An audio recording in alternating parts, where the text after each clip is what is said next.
Today is June 12th. Today's quote is entitled, "In the Name of Humility." The instruction to be more humble than a blade of grass is not meant to be given to those committing violence to devotees or temples. We cannot allow devotees or our movement to be harmed in the name of humility, in the name of giving all respect to others. However, we should not act this way when people disturb us. Rather, we should do good to them like a tree that gives shade to the one cutting it down. This is from Srila Bhaktisiddhanta Saraswati Thakur.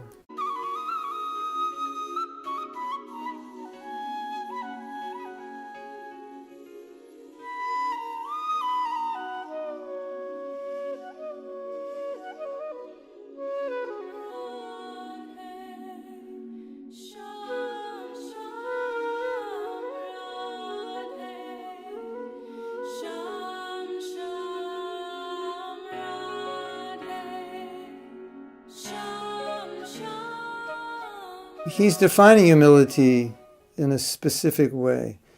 If someone is harming another devotee, if someone is harming our temples, if someone is doing something harmful to our or destructive to our movement or any aspect of Krishna consciousness, humility does not necessarily mean you sit and watch this in the name of humility and don't do anything. He's saying in those cases, you should do something. You should defend the devotee. You should defend the temple. You should do whatever has to be done. Because the nature of bhakti is it's all about what's pleasing to Krishna. So, of course, humility is pleasing to Krishna. But this, you could say, would be a higher kind of humility because it's in service to Krishna to protect the interest of the Krishna consciousness movement. So humility means to follow Krishna's orders. Humility would mean to protect devotees, to protect the Krishna consciousness movement. So to not protect it, in this sense, would not really be humility. And Prabhupada has said the same thing, that you can't stand by and watch things become destroyed or allow people to destroy or harm other devotees.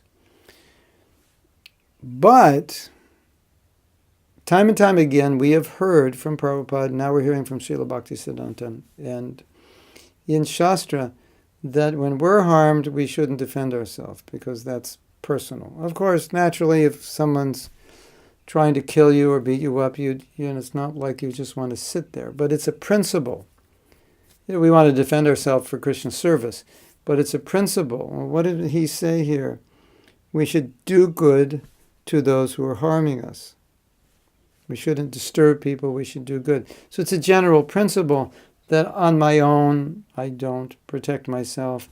If people harm me like Madhai harmed Nityananda, I just do good to them. So it's a principle that we are meant to do good. Jesus Christ forgave everyone. We're not retaliating. That's the idea. We're not retaliating on our personal account. But if we're protecting other devotees, it's not actually retaliation in the sense that we're discussing it as if I were retaliating for some harm done to me. So it's all about the consciousness. So the consciousness of devotees, do good to everyone. You harm me, I do good to you. You harm my brother, my sister, no, that I can't tolerate. Also, sometimes it's said that when you hear blasphemy of another devotee, you should cut out the tongue of the person who blasphemed. Actually, that's for Kshatriyas, not for Brahmins. Brahmins will generally just go away. That's their policy. They'll just leave the place. They don't want to be part of it. So, Brahmins are not violent. But so that's a form of protection of that person. At least you don't hear that blasphemy because you don't want to be part of that. So, we're not violent. But sometimes people come and they are violent with us, and we have to defend ourselves. So just so we clarify this, I think you understand the idea. I'm not protecting myself personally. I'm not protecting my sense gratification, but I'm always generous with people. I'm always forgiving, even if they harm me. But if they harm others, they harm the movement. That I must defend that. That's the service attitude. That's how you put everything in proportion. It's not an excuse to go beat people up. And I would say from a practical perspective, it's not that if someone's being violent with us, we're going to allow them to destroy us. But it's a principle that I will not allow you to destroy another. You want to destroy me, you want to hit me, don't hit them. Of course, easier said than done. But even if you hit me, I still am always your well-wisher. That's the idea. You hit him, we'll do something. You understand? So you can meditate on that, put that in practical perspective in your life.